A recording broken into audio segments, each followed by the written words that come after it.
बोलो श्री प्राणनाथ प्यारे सतगुरु महाराज की। जीना करो या सोने हरा रे जीवा जी।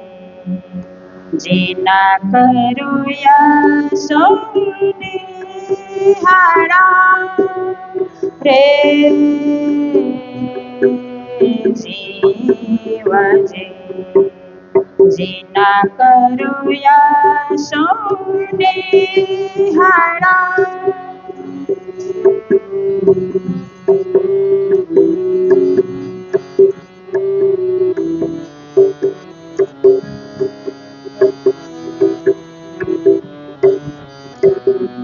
जाको सना मुखा नाही शरम तास मिलावे को नाही धरम ए तो भुलावनी को ही भरम कोहेड़ा सुलाग्यो करम जाको सना मुखा नाही शरम तास मिलावे को नाही धरम ए तो भुलावनी को ही भरम कोहेड़ा सुलाग्यो करम जेना करू या सोने हरा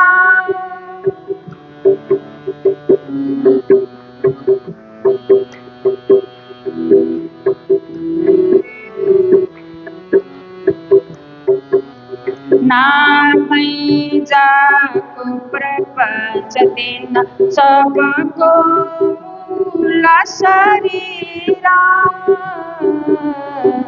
नामई जाको प्रपंच दिन सबको मूला शरीरा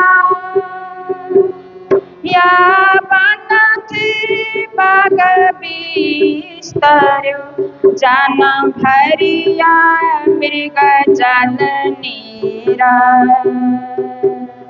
या बनते बाग बिस्तर जान भरिया मृग जल नीरा जेना करो या सोने हरा रे जीवा जी। जेना करो या सोने हरा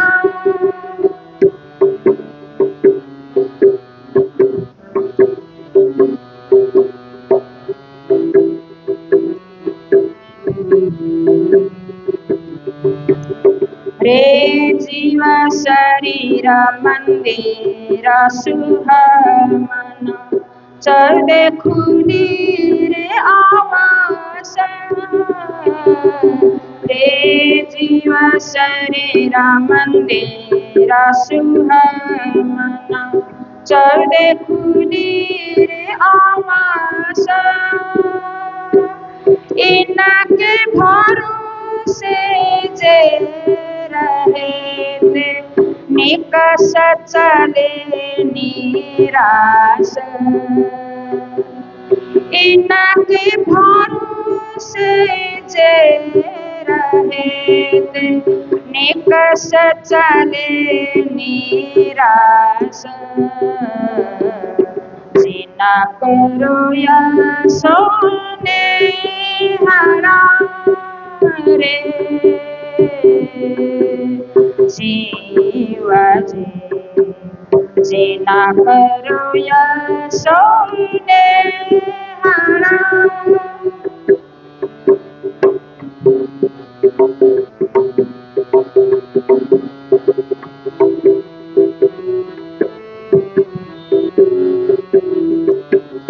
खस छच को खचानिया या में के मिलाए धाता खस छच को दुख चालिया में केती मिलाई धाता संत संत समरिया मिन हिकमत कही कात संत संत समरिया मिन हिकमत कही कात जिना करो या सोने हरा रे जीवाजे जिना करो या सोने हरा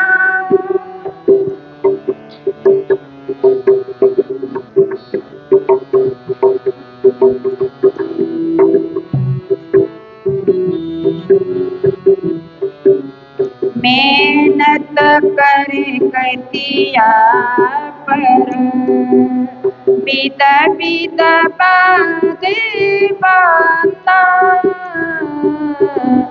मेहनत करे कतिया पर बिद बिद बादे बाता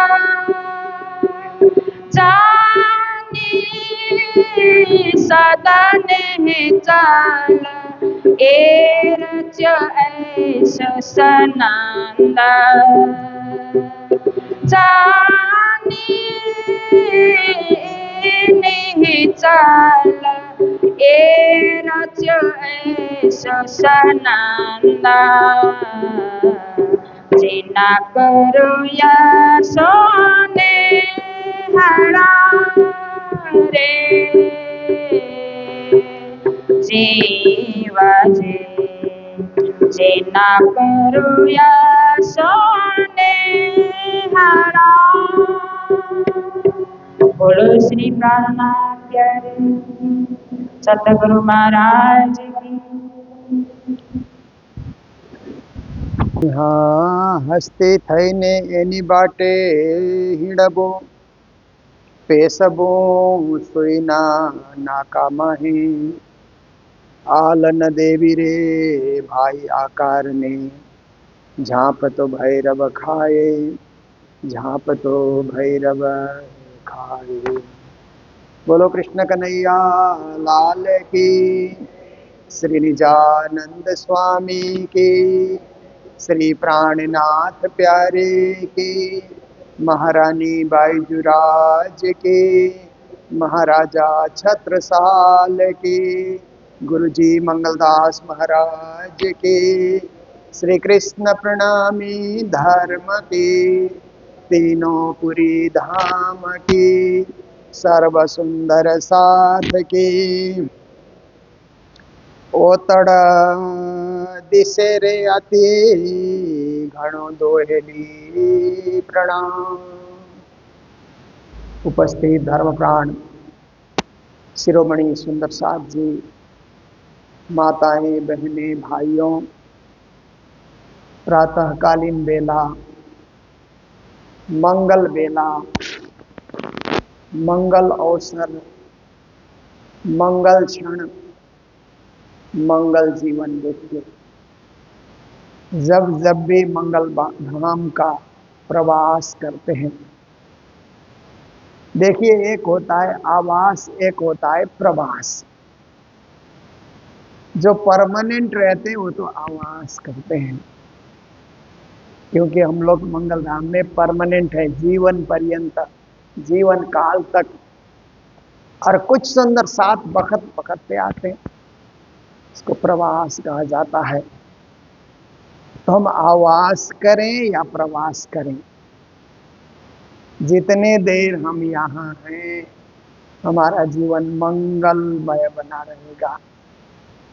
स्वच्छ पावन निर्मल ऐसे क्षण को हम गुजार रहे हैं, ऐसे अवसर को हम देख रहे हैं और ऐसे अवसर का हम लाभ ले रहे हैं।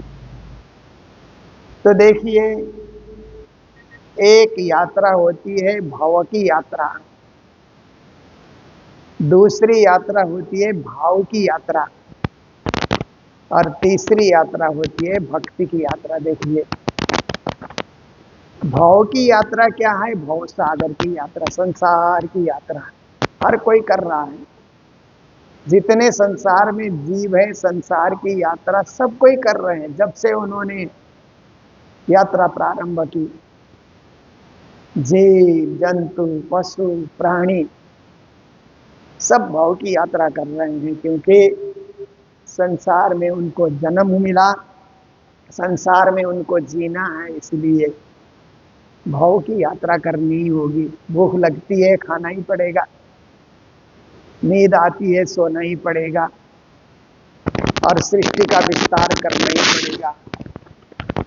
ये भव की यात्रा है, ये आम लोग करते रहते हैं। इसके लिए कोई ट्रेनिंग सेंटर की जरूरत नहीं है, ये जन्म सिद्ध है। जब से जन्म हुआ तब से हमने खाना शुरू किया, सोना शुरू किया, आराम करना शुरू किया। तो ये क्या है कि स्वाभाविक है, पर ये भव की यात्रा क्या है? केवल संसार में चलने की यात्रा, संसार से परे की कुछ नहीं, केवल संसार संसार संसार, इसी में सीमित रहने की यात्रा है। और दूसरी एक यात्रा है भाव की यात्रा। भावना एक हो गई। कभी कभी यार दोस्तों की भावना एक होती है, तो कहते हैं चलो घूमने फिरने के लिए निकलते हैं, कोई ट्रिप कर लेते हैं, कहीं ना कहीं साथ चलेंगे। तो सबकी भावना एक होती है, तो देखिए यात्रा अच्छी होती है। मिलजुल कर चलना, मिलजुल कर बातें करना, एक दूसरे के हितचिंतक बनना, भावना युक्त भावना युक्त होना, ये भाव की यात्रा है। देखिए, जिसमें भाव होता है ना, उसका चलन ही कुछ निराला होता है। कई लोग भाव बिना के होते हैं ना। आप देखिए, किसी के घर में जाकर के आपको पता लगता है कि इसमें भाव है कि नहीं।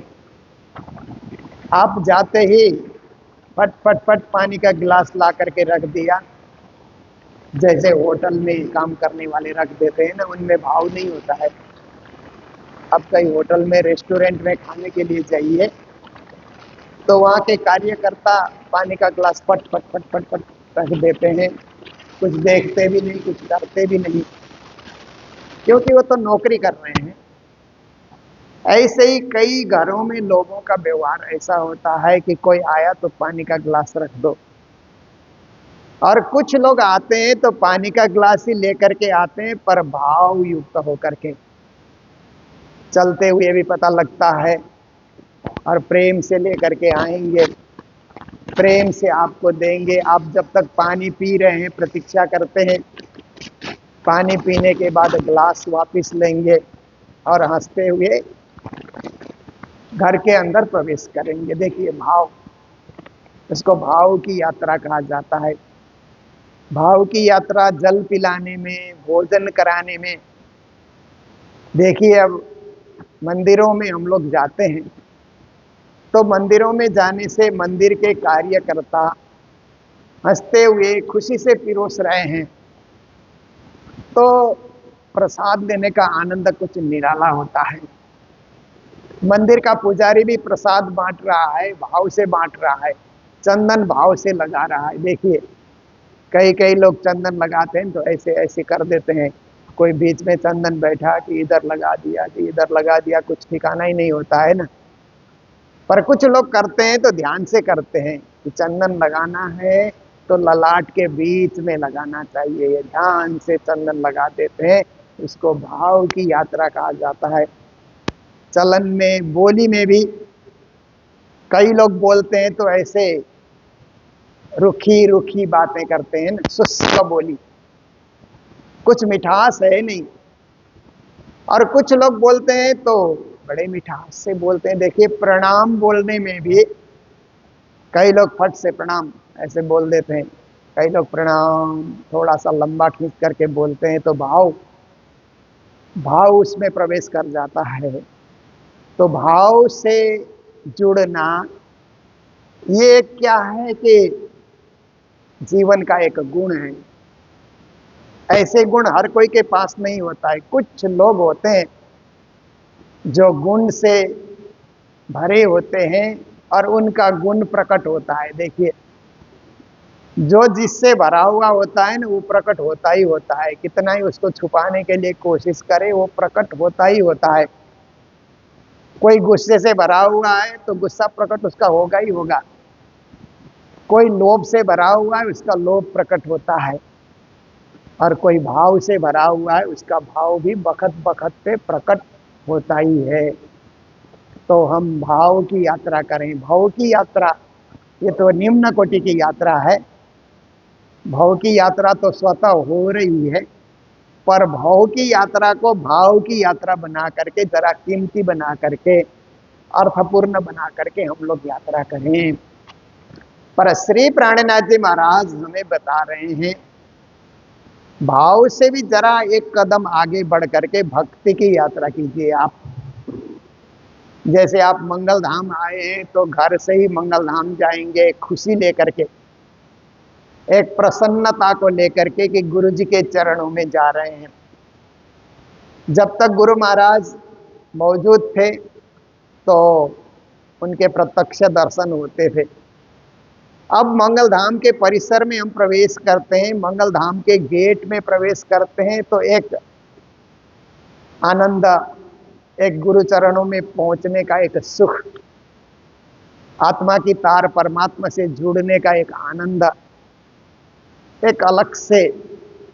देखिए, कई कई सुंदर साथ आते हैं तो हम लोगों के जो गेस्ट हाउस हैं वो जब भर जाते हैं तो सुंदर साथ को कहना पड़ता है, हमने बाहर बाजार में आपके लिए व्यवस्था की है। कहते हैं नहीं, हम एक कोना दीजिए, हम वहीं सो जाएंगे, हम गुरु चरणों में लिपटे रहेंगे। हमें बाहर होटल का सुख नहीं चाहिए, गेस्ट हाउस का सुख नहीं चाहिए, हमें मंदिर में किसी भी कोने में आप बैठा दीजिए, हम खुश रहेंगे। पर मंदिर के अष्टप्रहर की सेवा, मंदिर के सारे कार्यक्रम का हम आनंद लेने आएंगे, हम सोने नहीं आए हैं। हम यहाँ कुछ साधना करने आए हैं, कुछ पाने आए हैं, कुछ गुरु चरणों में भाव झुकाने के लिए, राज्य का चिंतन करने के लिए आए हैं। तो ये उनकी भक्ति की यात्रा है। भक्ति की यात्रा में हम क्या करते हैं कि भजन गाते हैं, सेवा पूजा गाते हैं, भाव मग्न होते हैं। और कोई गा रहा है तो सुनते भी हैं, क्योंकि सुनना भी बहुत बड़ा गुण है। कोई कर रहा है उसको सुनना। देखिए, दुनिया में सबसे मुश्किल सुनना तो प्रवचन सुनना होता है। इसीलिए आप जितने भी प्रवचन करने वाले हैं ना, उनको इकट्ठा मंच पे बिठा दीजिए और एक को बोलने दीजिए और दूसरे प्रवचनकर्ता की दशा आप देखिए। इतने खटपट छटपट, कभी मोबाइल निकालते हैं, कभी देखते हैं, कभी बंद करते हैं, कभी ऐसे करेंगे, कभी वैसे करेंगे। क्योंकि प्रवचन सुनना, जो खुद जानता है उसको सुनना बड़ा कठिन होता है, पर भजन सुनना, भक्ति सुनना, वाणी गायन सुनना, भावना सुनना ये आसान होता है। क्योंकि भजन कोई गाएगा तो 5 मिनट गाएगा, वाणी गाएगा 5-7 मिनट गाएगा। आप देखिए, स्वर से गाएगा और वो भक्ति युक्त होकर के गा रहा है, भक्ति सागर में डूब करके गा रहा है, तो वो एक निराला क्षण होता है। उससे क्या है कि भक्ति का रस जीवन में टपकने लगता है और जीवन रस से परिपूर्ण हो जाता है। तो ऐसे ही भक्ति का रस प्राणनाथ जी वाणी के माध्यम से, वाणी श्रवण हम लोग करते हैं, वाणी गायन भी करते हैं, तो वाणी श्रवण के माध्यम से भी एक भक्ति रस हमारे जीवन में उतर आए और हम रसपूर्ण बने, रससिक्त बने। इसके लिए हम रोज नित्य चर्चा में हम लोग सम्मिलित होते हैं। तो आज की चौपाई में श्री जी महाराज कह रहे हैं, ये राग सिंधुड़ो है, गुजराती में चौपाई है। ओतड़ दिसे रे अति गणु दोहेली। श्री जी महाराज कहते हैं कि ये जो भव सागर का, संसार का मार्ग है, ये सीधा नहीं है, विषम है, उबड़ खाबड़ है संसार का। ये जो है ना, संसार का मार्ग जो है, ये उबड़ खाबड़ है। आप देखिए, आजकल तो हमारे देश के सब रास्ते अच्छे हो गए, 4 लेन 6 लेन सड़कें हैं। हम लोग कश्मीर से कन्याकुमारी तक रथ लेकर के गए, कहीं हमें कोई तकलीफ नहीं हुई, कहीं हमें कोई खड्डा भी नहीं मिला, इतना सुंदर। पर कभी कभी देश के किसी किसी कोने में, किसी किसी ऐसे क्षेत्र में जहाँ विकसित क्षेत्र नहीं है, ऐसी जगह से आप गाड़ी लेकर के जाएंगे तो खड्डे बहुत मिलते हैं। और खड्डे वाला मार्ग है तो ड्राइवर कितना ही सुलझा हुआ क्यों न हो, गाड़ी तो ऊपर नीचे करेगी करेगी। तो ये भवसागर की यात्रा ऐसी है कि जीवन में सुख भी आते हैं, जीवन में दुख भी आते हैं, जीवन में संकट की घड़ी भी आती है, विपत्तियां भी आती है, परंतु धैर्य से चलना। अगर उबड़ खाबड़ वाला रास्ता आ गया तो धैर्य से चलना होता है। वहाँ कोई अधीर बन जाएगा और गाड़ी को और ज़्यादा वहाँ पर घसीटेगा तो कोई न कोई मुश्किलें आ जाती है, गाड़ी में कोई न कोई दिक्कत भी आ सकती है। इसीलिए उस समय शांति से, धैर्य से, विचार से, भावना से उस समय चलना है। श्री जी महाराज कहते हैं, ये संसार की यात्रा सरल नहीं है, कठिन यात्रा है, परंतु यात्रा तो करनी करनी है। इसलिए ऐसे उबड़ खाबड़ मार्ग में भी आप शांति से चलिए, विश्वास से चलिए कि हम गंतव्य में जाकर के पहुंचेंगे। हाथ न थोवे रे पाए। संसार का, भवसागर का मार्ग तो ऐसा है कि कभी कभी पांव फिसल जाते हैं। कोई ऐसा रास्ता हो, आप देखिए कि जहां पर रात को बरसात होने से थोड़ा भीग गया, पांव फिसल जाते हैं। कभी कभी तो आपके खुद के बाथरूम में बरसों से नहा रहे हैं, जरा सी सावधानी हटी तो वहीं पांव फिसल जाते हैं। कहीं भी पांव फिसल सकते हैं इस संसार के अंतर्गत। ये केवल पांव फिसलने वाली बात नहीं है, कभी कभी जीभ से भी हम लोग फिसल जाते हैं ना, बोलने में कुछ बोलना है, कुछ बोल जाते हैं ना, यहाँ फिसलना बहुत जल्दी होता है। इस संसार की यात्रा में कहीं न कहीं व्यक्ति अपने आचरण से, अपनी बोली से, अपने व्यवहार से, अपने कर्तव्य से फिसल जाता है। तो श्री जी महाराज कहते हैं, धैर्य का त्याग न करें। धैर्य त्याग देंगे तो फिसल ही जाएंगे कहीं न कहीं। इसीलिए आप देखिए ना, रास्ते में कई जगह लिखा रहता है ना, सावधानी हटी दुर्घटना घटी। मैंने प्रवचन में 1-2 बार पहले कहा, तो 1-2 माताएं कहीं बाथरूम में गिरी, कोई घर में गिरी, उनके पास मुझे दोबारा जाने का मौका मिला। तो माताओं ने मेरे पहुंचते ही कहा, सावधानी हटी दुर्घटना घटी। देखिए, पांव टूट गया। हम रोज ही घर में चलते हैं, पर एक दिन सावधानी जरा सी हट गई तो दुख भोग रहे हैं, कष्ट भोग रहे हैं। तो ये संसार में सावधानी से चलना, होश से चलना, एकदम ध्यान से चलना, ये बहुत जरूरी है। अन्यथा हमारे पांव फिसल जाएंगे। पांव फिसलने के बाद हाथ से अपने आप को संभालना चाहते हैं तो हाथ भी फिसल जाएंगे। श्री जी कहते हैं, हाथ न थोबे रे पाए। हाथ से भी आप नहीं टिक पाओगे, पांव से भी नहीं टिक पाओगे, क्योंकि हाथ कब फिसलते हैं। कभी कभी किसी से बातचीत करते हुए क्या होता है कि बातचीत बनती नहीं है तो गुस्सा आने लगता है। गुस्सा आता है तो हाथ से थप्पड़ मार देते हैं, हाथ फिसल गए। आप देखिए, थप्पड़ मारने के बाद तो बहुत कुछ समस्या आपको झेलना पड़ेगा, बहुत कुछ परेशानी से आपको जूझना पड़ेगा। इस तरह से कभी कभी हाथ क्या फिसलते हैं कि जो खर्चा जहाँ नहीं करना चाहिए, ऐसे अनावश्यक जगह में हाथ से खर्चा हो जाता है। जरूरत ही नहीं है, फजूल का खर्चा आपने कर दिया और पैसा गंवा दिया, ये भी हाथ फिसलने की बात होती है। इसलिए श्री जी कहते हैं कि होश के साथ संभल संभल करके चलो।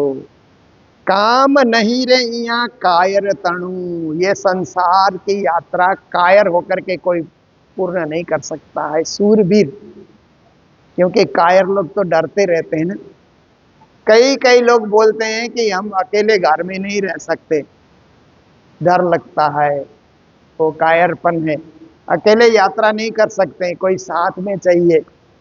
तो देखिए कायरपन है। परंतु जिस दिन हमने ठान लिया कि मेरे साथ मेरे राज्य हैं, मेरे धनी जी हैं, मेरे पिया जी हैं, वो मेरे साथ हैं, अदृश्य रूप से राज्य मेरे साथ चल रहे हैं, हम अकेले कहाँ हैं, ऐसा पूर्ण विश्वास आ जाए तो घर में भी अकेले रह सकते हैं, यात्रा भी अकेले कर सकते हैं। और जीवन की यात्रा ऐसी है कि अंतिम घड़ी में कोई साथ जाएगा ही नहीं, सबको यहीं छोड़ करके, सबको यहीं त्याग करके अकेले ही परम धाम की यात्रा में हमें जाना है। इसलिए डरने की जरूरत नहीं, घबराने की जरूरत नहीं है। मेरे पिया, मेरे धनी, मेरे राज मेरे साथ है, ऐसे पूर्ण विश्वास होना चाहिए। कायरपन को त्याग कर देना चाहिए। सूरे पूरे घायले लेवाए, सूर बन करके, जैसे आर्मी में लोग होते हैं ना, बड़े सूर होते हैं ना। अभी देखिए देश में लड़ाई की स्थिति बन रही है, समसामयिक परिस्थिति हम लोग देखें तो लड़ाई की स्थिति बन रही है, क्योंकि हमारे पड़ोसी देश हमें चैन से रहना नहीं देना चाहते हैं। भारत इतना महान देश है, इतना बड़ा देश है, इतना दिलेर देश है कि भारत किसी पे आक्रमण नहीं करता, पर कोई बार बार उसको आक्रमण करने के लिए परेशान कर रहा है, सता रहा है, आतंकियों को भेज रहा है। तो फिर भारत सोचता है कि इसका तो सामना करना ही पड़ेगा, हम कितने दिन सहेंगे, कितने दिन हमारे लोगों की कुर्बानी देंगे। इसके लिए फिर देश सूरवीरता के साथ अपने अस्तित्व को बचाने के लिए, अस्तित्व की रक्षा के लिए, मानवता की रक्षा के लिए, देश की सुरक्षा और संरक्षा के लिए देश खड़ा होता है। तो लड़ने के लिए तो आर्मी को जाना पड़ता है ना, जो फौज में होते हैं उनको जाना पड़ता है। तो ऐसे सूरवीर जब जाते हैं तो घायल होने से भी अपनी जो है ना सूरवीरता को नहीं छोड़ते। इसीलिए कभी कभी आप देखिए जब 26 जनवरी में पुरस्कार दिया जाता है आर्मी का, वो वीर चक्र, परमवीर चक्र दिया जाता है, तो जरा सा उनका इतिहास बताया जाता है कि इनको क्यों ये दिया जा रहा है।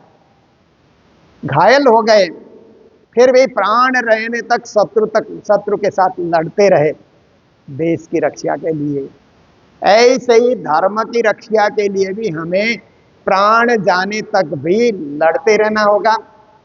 मात्र धर्म की रक्षा नहीं, आत्मा की रक्षा के लिए भी और आत्मा को तारने के लिए भी जूझते रहना होगा, समस्याओं से जूझते रहना होगा, विकारों से, अपने से ही जूझना भी कभी कभी जरूरत की बात होती है।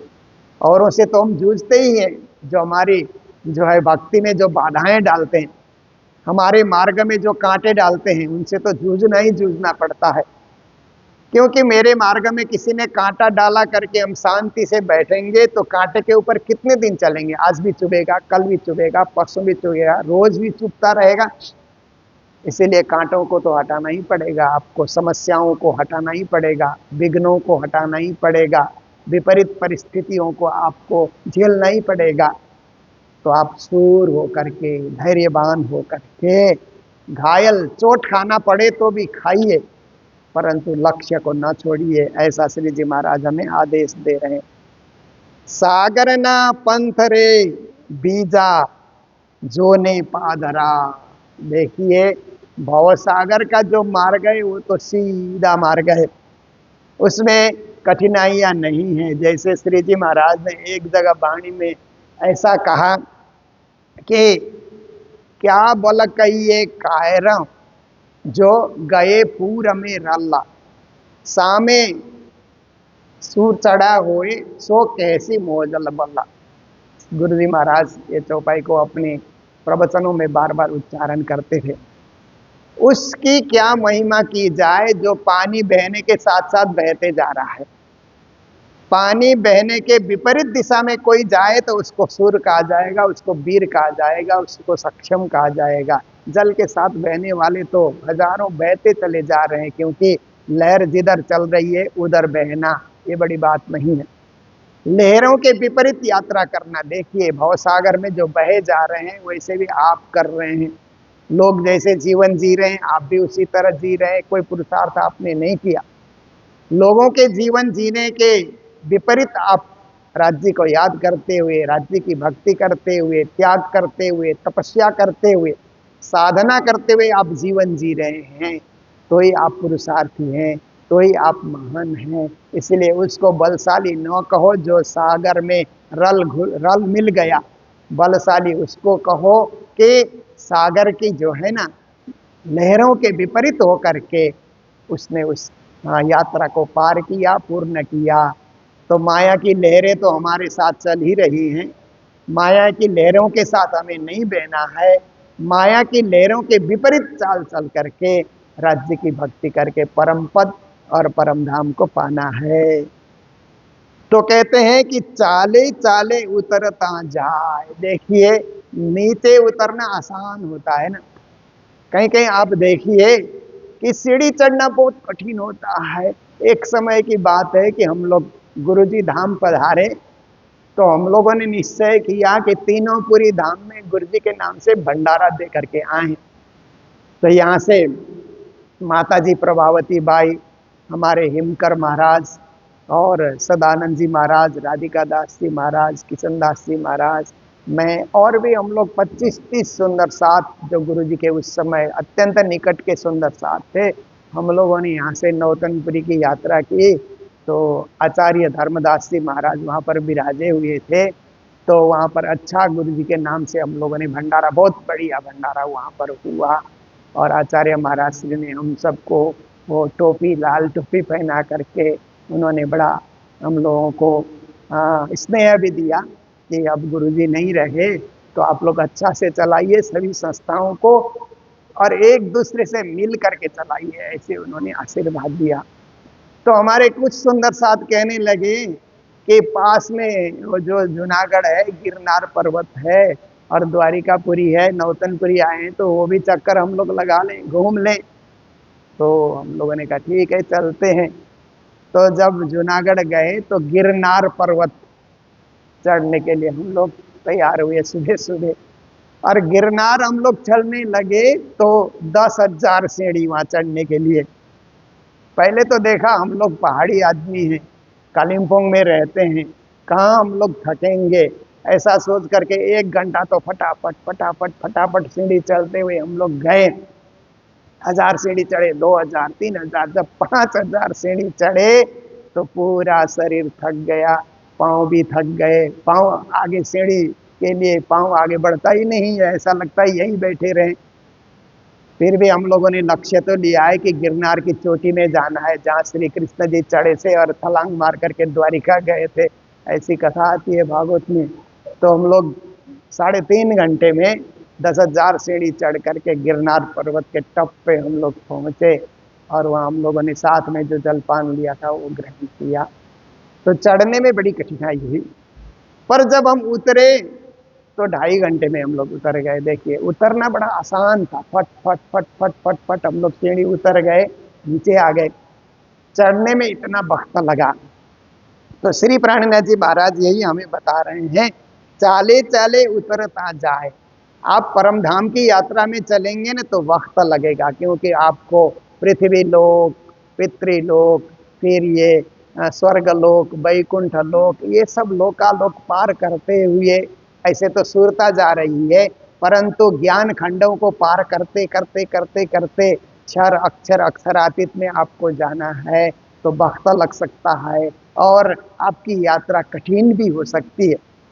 पर आपको यमपुरी की यात्रा करनी है तो उतरने वाली यात्रा है ना, फट फट फट फट उतरते जाओ और सीधा जा करके यमपुरी में जा करके पहुंच जाओ। उतरना आसान है पर वहां जाकर के दुख भोगना कठिन है। ये चढ़ना कठिन है परंतु वहां जाकर के परम धाम का आनंद भोगना आसान है। इसीलिए आज मेहनत करें ताकि आगे हमें परम सुख मिले। आज आराम कर रहे हैं आज उतरते हुए वह यात्रा हम कर रहे हैं, जाकर के वहाँ अनेक दुखों को हमें झेलना होगा। ऐसा मार्ग हमें नहीं चुनना है। तो आप देखिए कि कोई वजनदार चीज को ऊपर उठाना कठिन होता है, वजनदार चीज को नीचे लुढ़का देना आसान होता है। पत्थर है इतना बड़ा, मान लो पाँव से लुढ़का दो नीचे चला जाएगा। उस पत्थर को ऊपर उठा के ले जाना है तो नहीं आप कर सकते हैं, फिर किसी का सहयोग लेना पड़ता है। ऐसे ही हमारी आत्मा भी गहन है, गंभीर है, महान है। उस महान आत्मा को उठा करके परम धाम पहुंचाना है तो गुरु का सहयोग चाहिए। गुरुजन हमें सहयोग करते हैं तो हम आत्मा को उठा करके परम धाम पहुंचा सकते हैं। आत्मा को पतन कर देना है तो गुरु नहीं चाहिए, फिर आप अकेले ही पर्याप्त हैं। जो मर्जी खाइए, जो मर्जी पीजिए, जो मर्जी कीजिए, आत्मा का पतन हो जाएगा। आप नीचे लुढ़क जाएंगे और कभी निकल करके वहां से लौट करके पृथ्वी लोक में आ पाएंगे नहीं पाएंगे, कोई ठिकाना नहीं है। इसीलिए श्री जी कहते हैं उतरने वाला रास्ता आसान तो है, परंतु बाद में जाकर के जन्म अनेक जन्मों तक कष्ट भोगना पड़ेगा। इसलिए श्री जी उस रास्ते में जाने के लिए हमें मना करते हैं। स्वांत लयने से जल सुखमा, फिर कहते हैं कि कई कई लोग क्या है कि कष्ट हम क्यों करें। जैसे मंदिर में आते हैं तो मंदिर में क्या होता है कि सब जगह नहाने के लिए गर्म पानी की व्यवस्था नहीं हो पाती है, कितनी जगह गर्म पानी रखें। तो क्या होता है कि गर्म पानी नहीं मिलने से कई लोग नहाएंगे ही नहीं, नहीं नहाएंगे तो आरती में नहीं पहुंचेंगे, सेवा में नहीं पहुंचेंगे, कुछ भी नहीं होगा, वंचित रह जाएंगे। तो किसी ने सोचा कि गर्म से तो रोज ही नहाते हैं, आज ठंडा प्रयोग किया जाए, कोल्ड शावर कहते हैं ना, आज कोल्ड शावर लेते हैं। ऐसा कोई सोच ले, ठान ले तो बस फट से वो नहा लेगा। थोड़ा कठिन है कोल्ड शावर लेना। गर्म पानी में नहाने वालों को क्या होता है कि शरीर की आदत हो जाती है गर्म पानी डालने की। ठंडा डालते ही शरीर कभी कभी विद्रोह करता है, अरे ये क्या कर रहे हो। पर आप सोचिए कि कभी कभी तो गंगा स्नान, यमुना स्नान भी तो हम लोग करते ही हैं। यहीं राज्य के दरबार में ही यमुना स्नान का हमें फल मिल रहा है, तो क्यों हम पीछे रहें। तो आप देखिए, आप समय से हाजिर हो जाएंगे, आरती में भी, पूजा में भी। जरा सी कठिनाई को आपने पार किया तो आरती का, पूजा का आनंद आपको प्राप्त हुआ। और जरा सी कठिनाई में आप घबरा गए तो सब काम से आप वंचित रह जाएंगे, कुछ आपको परम पद और परम सुख की प्राप्ति नहीं होगी। इसीलिए जो लोग आराम परस्त होते हैं ना, वो भक्ति नहीं कर सकते हैं, क्योंकि सब जगह आराम आराम, यहाँ कहाँ आराम है, ऐसे करके जाते ही वो तो आराम ही ढूंढने लग जाता है। उसका लक्ष्य ही है आराम ढूंढना। पर कुछ लोग सोचे कि नहीं, हम कष्टों को भी झेलेंगे, मुश्किलों से भी हम पार होंगे, विपत्तियों से भी हम नहीं घबराएंगे, संघर्ष हम करेंगे, हमारा लक्ष्य है संघर्ष करके पार होना, ऐसे ही नहीं। तो ऐसे विचार वाले लोग ही आगे बढ़ सकते हैं और परम पद को पा सकते हैं। सहजल सुख माँ। और कई कई लोगों का क्या स्वभाव होता है कि सहज सुख, जहाँ जाइए सहज सुख का अनुभव उनको चाहिए। इसीलिए समय से खाना, समय से सोना, समय से पीना, सब कुछ। मंदिर आते ही वो आप जो घर में जो समय से सहजल सुख में आप घर में रह रहे हैं, वो मंदिर में थोड़ा अलग हो जाएगा। मंदिर आते हैं तो मंदिर की जो व्यवस्था है उसको फॉलो करना पड़ता है, उसको पालन करना पड़ता है, मंदिर के नियम से चलना पड़ता है। यहाँ घर का नियम नहीं चलेगा, घर में जितने बजे उठते हैं यहाँ नहीं चलेगा, यहाँ मंदिर के समय से उठना होगा, मंदिर के समय से जलपान होगा, मंदिर के समय से प्रसाद भोजन की व्यवस्था होगी। तो थोड़ा सा घर से कठिन लगता है जो सहजल सुख में चल रहे हैं, परंतु उस कठिनाइयों को ही साधना मान करके आप चलें तो आप पास हो जाएंगे। राज्य आपसे दूर नहीं होंगे। राज्य तो हमारी परीक्षा ले रहे हैं ना, ये तो परीक्षा प्रकट कहते हैं ना।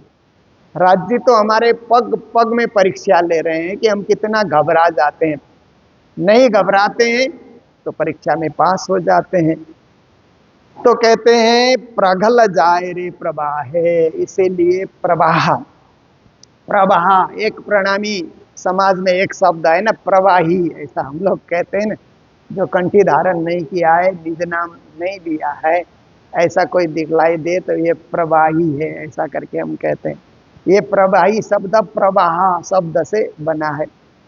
वो अपनी प्रवाह में चल रहा है, मन मर्जी, मन के हिसाब से चल रहा है, धर्म के हिसाब से नहीं चलता, संस्कार के हिसाब से नहीं चलता, मन मौजी होकर के चल रहा है, अपने प्रभाव में चल रहा है, इसलिए उसको प्रवाही कहा जाता है ना। प्रवाह में चलने वाले को प्रवाही कहा ना। जैसे जिसके पास धन है उसको धनी कहा जाता है ना, इसी तरह प्रवाह जिसके पास है वो प्रवाही, ऐसे करके हुआ। वो कोई अछूत शब्द नहीं है, क्योंकि कभी कभी अछूत हम मान लेते हैं ना, अरे प्रवाही आ गया ऐसा करके ना। एक तरह से ऐसी सोच हमने बना ली कि शायद कोई अछूत व्यक्ति आ रहा है, पर ऐसी बात नहीं है। वो भी मानव है, वो भी एक इंसान है, वो भी एक सत्कर्मी होगा, वो भी एक खोजी करने वाला होगा, इसलिए उससे दूरी बनानी नहीं चाहिए। उसको भी अपनी संगत में लेकर के, उसको भी सत्संग का प्रभाव डाल करके उसे भी सत्कर्मी बनाना चाहिए, सद्धर्मी बनाना चाहिए, सत्संगी बनाना चाहिए, सुंदर साथ बनाना चाहिए। तो श्री जी महाराज कहते हैं अपने प्रवाह को छोड़ करके धर्म के प्रवाह से हम प्रभावित हो जाएं, धर्म के प्रभाव में हम बहने लग जाएं, ये हमारे लिए परम कल्याणकारी कार्य होगा। ये तो आकार करे रे जोने उजाला। अब आप देखिए कि बहुत सारे लोग शरीर को उजाला करना चाहते हैं ना। शरीर को उजाला मतलब खूब नहाए धोए और अच्छे वस्त्र धारण किया, और कई लोग साज श्रृंगार भी धारण करते हैं, फिर अब इत्र इत्यादि भी छिड़कते हैं, क्योंकि आपको सेंट एलर्जी बोलते हैं ना, सेंट एलर्जी किसी को होती है ना, तो कोई इत्र छिड़क के आता है तो 1 सेकंड में पता लग जाता है, तो पल भर में आपको पता लग जाएगा। वो तो अपनी दिखा रहा है कि मैं एकदम बन ठन के चल रहा हूँ, ऐसा वो सोच रहा है, परंतु लोगों को पता लग जाता है। ये बाह्य सजावट है, शरीर को सजाना, शरीर का श्रृंगार करना, शरीर में इत्र डालना, ये बाह्य सजावट है। श्री जी महाराज यहाँ पर कह रहे हैं ये तो आकार करे रे उजाला। माए तो अधम अंदर, अंदर को उसने सजाया नहीं, दिल को नहीं सजाया, भाव को नहीं सजाया, भक्ति को नहीं सजाया, अंदर से सुगंधी नहीं आई, अंदर से भक्ति की सुगंध आए, अंदर से धर्म की सुगंध आए, सेवा की सुगंध आए।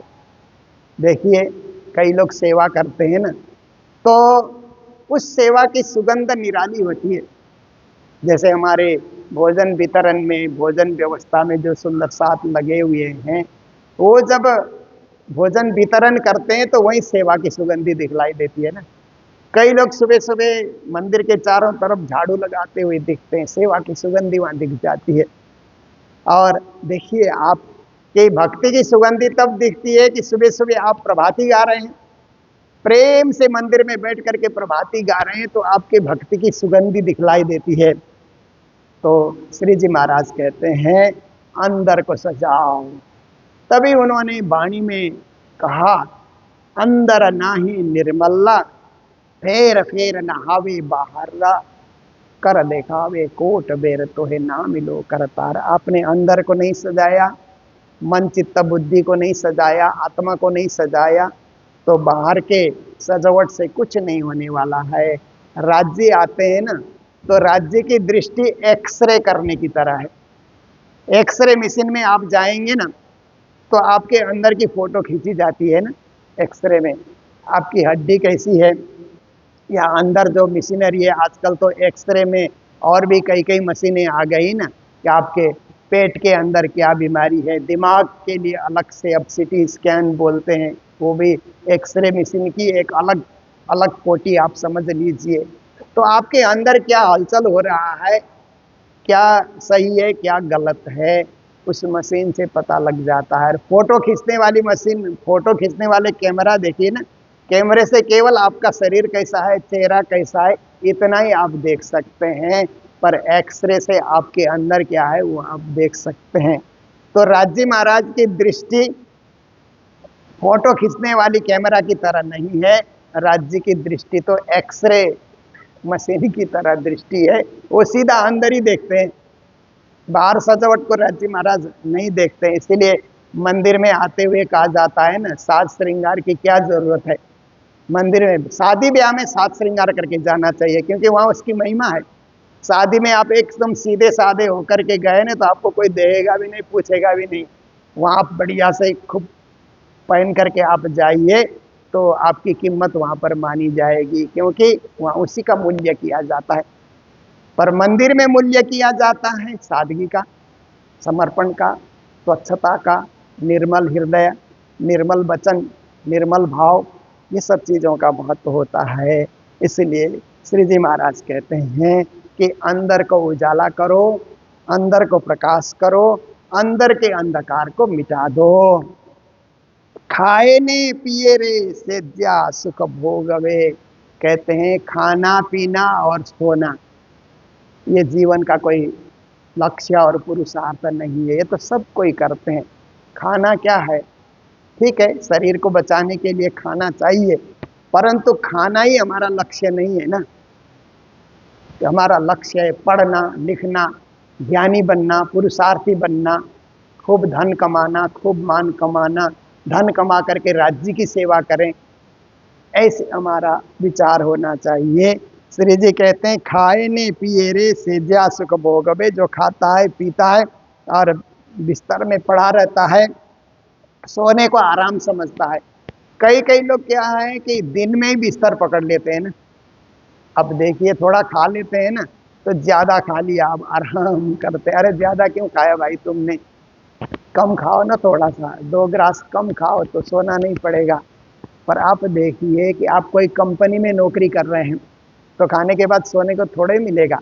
आप स्कूल के टीचर हैं, बच्चों को पढ़ाना है तो खाने के बाद आप कहाँ सोएंगे। इसीलिए स्कूल में दिन का खाना कम होता है ना, कम खा करके फिर नींद ना आ जाए। देखिए पर कुछ सेठाई स्वभाव के लोग होते हैं ना, सेठ जैसे स्वभाव के लोग होते हैं, तो सेठों का काम क्या होता है, खाए अब 1 घंटा आराम करो, ऐसा होता है। तो श्री जी महाराज कहते हैं ये भी जीवन का कोई लक्ष्य नहीं है कि आप आराम में ही जिंदगी को गुजार रहे हैं, लक्ष्य से वंचित हो रहे हैं। आराम कितने दिन हम करेंगे, आराम तो हराम है। इसलिए हम क्रियाशील बने, कर्म क्षेत्र में डटे रहें, लगे रहें, ताकि कुछ न कुछ उपलब्धि जीवन में हो जाए।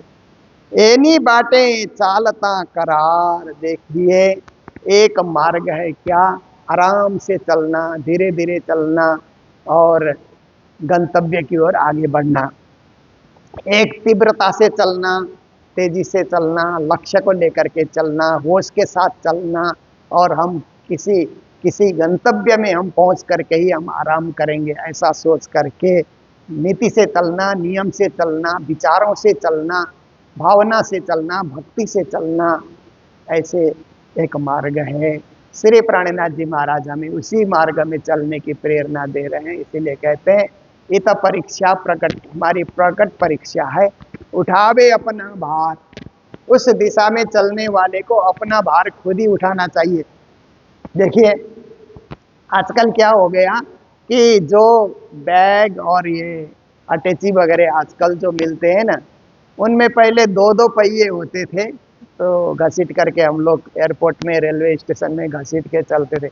अब उनमें 4 पहिए आ गए, उसको सीधा आप हाथ में लेकर के चल सकते हैं। कितना आराम का युग आ गया ना। पहले सब पीठ पे ढोना पड़ता था, सिर पे ढोना पड़ता था। तो ऐसे युग ने भी हमें साथ दिया है, तो हम यात्रा में उतना ही सामान लेकर के चलें जितना अपने से ढोया जाए। इत परीक्षा प्रकट, उठावे अपना भार। बोझ उठावे साथ का, हम इतना कम, थोड़ा कम सामान लेकर के चलें कि कोई सुंदर साथ बुढ़ा है, बीमार है, अशक्त है, तो उसका भी हम कुछ सहयोग कर सकें, उसकी भी मदद कर सकें, उसका भार उठाने में हम कुछ हेल्प करें। तो ये हमारा जीवन का लक्ष्य होना चाहिए। बोझ मसनंद भरतार, और साथ में कोई गुरु चल रहे हैं, मसनंद गादी को कहते हैं ना। तो गादी क्या है कि गुरु का स्थान है। कोई गुरु साथ में चल रहा है तो गुरु के साथ तो क्या होता है कि सुंदर साथ का सब भार भी होता है, उसको भी उठाने के लिए हम लोग सहयोगी बन जाएं।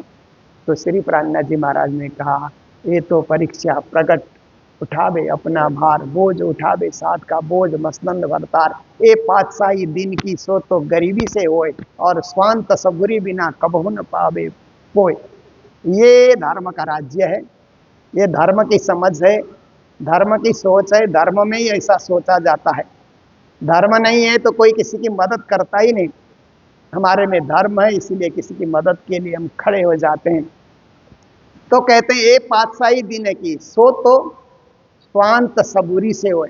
ये धर्म का राज्य क्या है कि आप सोच से, समझ से, विचार से क्रियाशील बन करके आप कर सकते हैं, अन्यथा आपसे कुछ होगा नहीं। इसलिए हम अपनी समझदारी को जिम्मेदारी बना करके, जिम्मेदारी को जोखमदारी, गुरु महाराज ये उक्ति बार बार हम लोगों को सुनाते थे, समझदारी के बाद जिम्मेदारी, जिम्मेदारी के बाद जोखमदारी।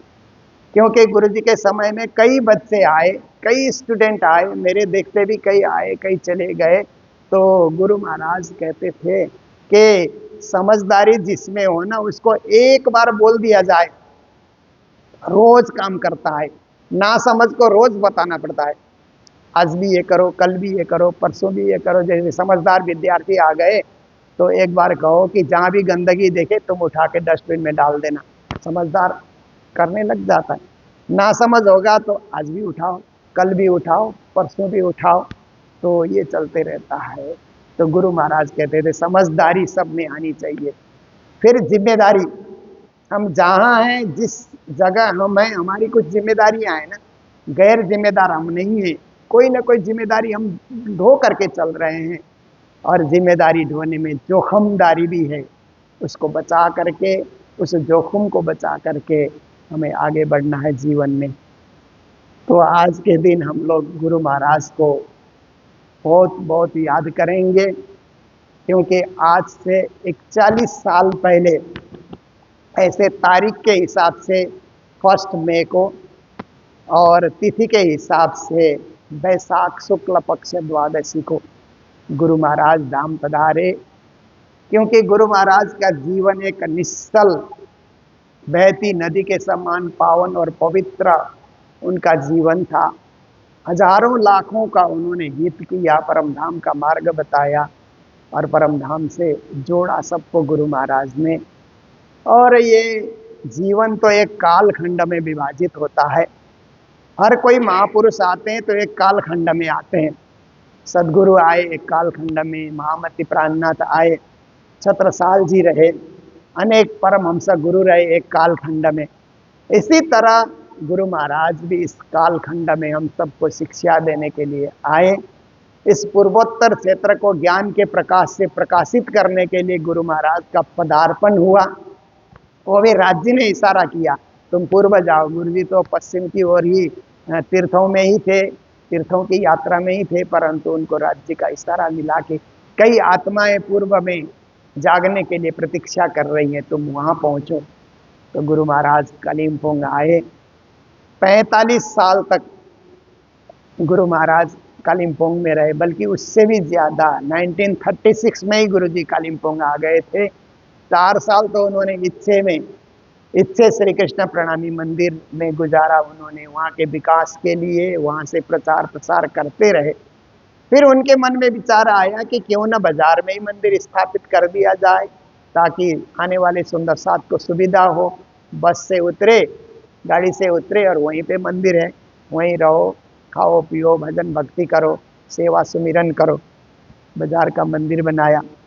फिर गुरु महाराज ने, वो मंदिर छोटा पड़ा तो ये मंगल धाम की भूमि 4 एकड़ है, ये अलग अलग हिस्सा करके गुरु महाराज ने ये 4 एकड़ भूमि खरीदी, और ये विशाल मंगल धाम की शोभा, मंगल धाम का आनंद गुरु महाराज ने हमें प्रदान किया। 41 साल हो गए गुरु महाराज के बिछुड़े हुए। परंतु ऐसा नहीं लगता कि गुरु महाराज हमसे बिछुड़े हुए हैं। जब भी उनकी बातें करते हैं, जब भी उनका ध्यान करते हैं, जब भी उनकी समाधि वेदी पे जाकर के हम लोग खड़े होते हैं, तो ऐसा लगता है कि यहीं कहीं गुरु महाराज हमारे आसपास ही हैं और हमें आशीर्वाद दे रहे हैं, हमें सत्कर्म करने की प्रेरणा दे रहे हैं। जैसे हम लोग पद्मावतीपुरी धाम पन्ना जाते हैं और घूमट जी में जैसे ही प्रवेश करते हैं तो एकदम प्राणनाथ जी के करीब होने का हमें अनुभव होता है। आप देखिए, आप घूमट जी में प्रवेश करेंगे तो रोमांचित हो जाते हैं। ऐसा लगता है कि परिक्रमा करें भी तो कैसे करें, क्योंकि इतनी पावन भूमि है, वहां पांव कैसे रखें। ऐसा हृदय जो है ना, उस समय हमारा द्रवित हो जाता है। अंदर से घूमट जी के अंदर से आप परिक्रमा करके कभी मौका लगे, क्योंकि हम लोग तो मेले में जाते हैं, भीड़ में जाते हैं, इसीलिए ऐसा मौका कभी मिले न मिले, पर कभी ऐसा मौका मिले और आप वहां जा करके देखिए, आप रोमांचित हो जाएंगे। थोड़ी देर आप ध्यान लगा करके भी बैठेंगे तो ऐसा लगता है प्राणनाथ जी हमारे सामने, हम प्राणनाथ जी के चरणों तले बैठे हुए हैं। ऐसे ही भाव मंगल धाम में होता है। जब गुरु जी के चरणों में आकर के हम बैठते हैं तो हमारे इर्द गिर्द ही गुरु महाराज होने का, उनकी उपस्थिति का हमें बोध हो जाता है। ये उनकी असीम कृपा है, क्योंकि गुरु जी एक अमर संत, अमर महात्मा, अमर महापुरुष के रूप में रहे। वो अपनी कृतियों में, स्मृतियों में सदा संजीवित हैं गुरु महाराज। तो उनकी 41वीं पावन पुण्यतिथि आज हम लोग मना रहे हैं। अभी हम लोगों ने चर्चा सुनी, फिर हम लोग यहाँ अभी आप लोग 8 बजे से जलपान का कार्यक्रम रहेगा। फिर उसके बाद आप 9 बजे यहाँ आएंगे तो यहाँ पारायण पाठ हम लोग करेंगे। पारायण पाठ करने के लिए हम लोगों ने 36 गोटे तैयार किए हैं, 18 को 36 कर दिया। तो एक जन को 500 चौपाई पढ़ना है, पर बारी बारी से भी पढ़ सकते हैं। तो 1 घंटे, सवा घंटे, बहुत लंबा चला तो 1.5 घंटे में हो गोटा पारायण पूरा हो जाएगा। तो 10:30 बजे हम लोग फिर मंच में जाएंगे, मंगल मंच में जाएंगे। वहाँ पर गुरु वंदनाएं, स्तुतियाँ, वाणी गायन, चर्चा और प्रवचन आदि आदि, गुरु महाराज की स्मृतियाँ, इन सब कार्यक्रमों को हम आनंद लेते रहेंगे। और लगभग 2 बजे तक वो कार्यक्रम चला करके 2 से 3 बजे हम लोग फिर भोजन प्रसाद का कार्यक्रम रहेगा। 3 से लेकर के 5 बजे तक जो भी सुंदर साथ वाणी गाना चाहें, माइक वहाँ रेडी रहेगा, कलाकार भी वहाँ पर रहेंगे। आप वाणी गाइए, सुंदर भजन गाइए, राज्य को याद करके कोई भी भाव अर्पण कीजिए 5 बजे तक। फिर 5 बजे हम लोग सेवा पूजा में यहाँ पर बैठेंगे और सेवा पूजा के बाद यहाँ पर 56 भोग की जगह 108 भोग धरा करके राज्य को हम लोग अर्पण करेंगे। क्योंकि हम लोग मंगल धाम में 2 बार, साल में 2 बार 108 भोग लगाते हैं। दिवाली के दूसरे दिन, गोवर्धन पूजा के दिन 108 भोग धराते हैं और गुरु जी की तिथि के पावन अवसर पर 108 भोग धराते हैं। शाम की बेला में धराएंगे और ऐसे ही यहाँ पर आरती और भोग होने के बाद गुरु जी के कक्ष के बाहर हम सब जा करके 6 बिरह बानी का गायन, जो गुरु महाराज ने ही राग भरा करके तब से गाने की परंपरा जारी रखी, 6 बिरह बानी का गायन होगा। मेरे धनी धाम के दुल्हा मैं कर न सकी पहचान, सो रोम याद कर करा जो मारे हेत के बान, ये प्रकरण का भी वहाँ पर गायन होगा। वहाँ से महाआरती होगी। महाआरती करने के बाद हम लोग चल करके मंगल धाम में ही आएंगे। इस बार आरती हम हॉल में लेकर के नहीं आएंगे, आरती बाहर ही रख दिया जाएगा, क्योंकि हॉल में आरती लेने से यहाँ पर क्या है कि धुआं और ये आरती की सुगंधी तो है, परंतु वो अधिक मात्रा में होने से यहाँ गुरु वंदना करने में कभी कभी दिक्कत भी आती है। इसीलिए हर बार आरती बाहर ही रख करके आप हॉल के अंदर आएंगे और बहुत प्रेम भाव से युक्त हो करके, गुरुदेव तेरे चरणों से हमको न जुदा करना, जब याद तेरी आए मिलने की दया करना। ये भगवत भजन गुरु जी के समय से ही गाया जाता रहा और आज भी ये भजन उसी भाव से हम लोग गाते हैं, आज के दिन ही हम लोग गाते हैं। तो ये भजन गाने के बाद फिर कार्यक्रम का समापन होगा। 108 भोग का प्रसाद और भंडारे के बाद दिन भर का कार्यक्रम पूरा होगा। आज का दिन श्री गुरु जी के नाम से है। आप सब लोग भाव विभोर होकर के आज के दिन इस गुरु चरणों में बैठने का आप आनंद लेते रहेंगे। इन्हीं शब्दों के साथ अभी की चर्चा को विराम दे रहे हैं। बोलो सतगुरु महाराज की, श्री प्राणनाथ प्यारे की, सर्व सुंदर साथ के। आज जो सेवाएं आई हैं, ऐसे आज के भंडारे की सेवा सर्व सुंदर साथ की ओर से होती है, जो ऑफिस में सुंदर साथ सेवा चढ़ाते रहते हैं। पर विशेष करके हमारे जयपुर से बाबूजी सोहन लाल जी, जो जयपुर के प्रख्यात हमारे सुंदर साथ थे, उनके पुत्र वीरेंद्र प्रणामी जी और पुत्र वधु उषा प्रणामी जी यहाँ पर आए हुए हैं और वो अपने जीवन के शादी के 50वीं वर्षगांठ मनाने के लिए आए हैं। उनकी ओर से भंडारे की सेवा में प्राप्त हुई है। उन युगल दंपति वीरेंद्र जी उषा जी को बहुत बहुत बधाई, मंगल बधाई। और कोलकाता से तारा अग्रवाल जी की ओर से भी भंडारे की सेवा प्राप्त हुई है। और कालिम्पोंग तिरपाई से ही सरस्वती गुरुंग, डीके गुरुंग जी, संदीप, रोशन और परिवार की ओर से, रोहन परिवार की ओर से ये सेवा हमें प्राप्त हुई है। करनाल से संतोष कुमारी आई है, उनसे भी सेवा प्राप्त हुई है। और बाबा दयाराम ट्रस्ट करनाल की ओर से भी सुंदर साथ में सेवा हमें प्रदान की है। बाकी अनेक नाम हैं, पर सबका एक साथ सुंदर साथ के रूप में हम उनका नाम उच्चारण करते हुए चौपाई दोहराने जा रहे हैं। बोलो सतगुरु महाराज की। ते तो आकार करे रे जोने उजला,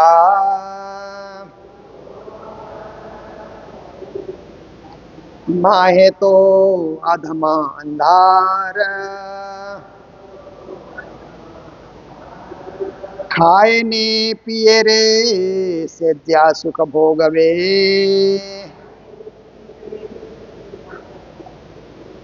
एनी बाटे चालता करार, एनी बाटे चालता करार। बोलो श्री प्राणनाथ प्यारे की, श्री धाम के धनी की। प्रणाम।